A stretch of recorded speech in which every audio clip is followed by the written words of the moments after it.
My name is Michael Singer. I'm clinical professor of ophthalmology at the University of Texas Health Science Center in San Antonio and director of clinical research at Medical Center Ophthalmology Associates. For the longest time, we were just anti-VEGF only.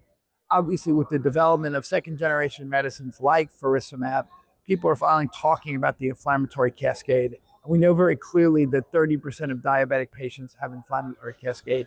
And one of the issues over time was to see how steroids would do in a head-to-head trial with anti-VEGF, and New Day really demonstrated that it held its own and its side effects were very manageable and very predictable. Given the fact there are more options, the goal on us as clinicians have to decide when a therapy is working and when it's not, and to switch sooner so we can keep photoreceptors alive longer and translate that into better vision. And given that we now have more choices, the burden is on the clinician to really see how do we balance these new choices and when are they appropriate and when we should stop doing the same thing over and over and expecting a different result. So what's interesting, the New Day study did show some really interesting data in terms of OCT drying in patients who had given potentially one anti-VEGF injection over time. And what we really can see is that 30% of people need to do something else. And steroids have been around a long time and they've been used in all forms of disease.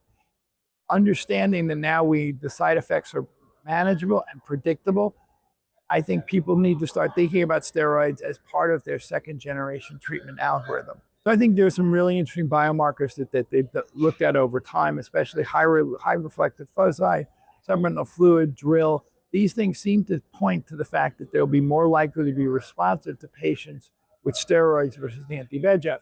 In other parts of the world where they essentially had steroids earlier in the treatment algorithm, I think people are starting them earlier in their thought process, explaining to their patients, yes, I may start with anti-VEGF, but I'm going to switch pretty quickly if I don't see what I want to see, because I know this is all signs of chronicity of disease, which is more likely to be receptive to steroids. They need to know that there's both short-acting and long-acting steroids.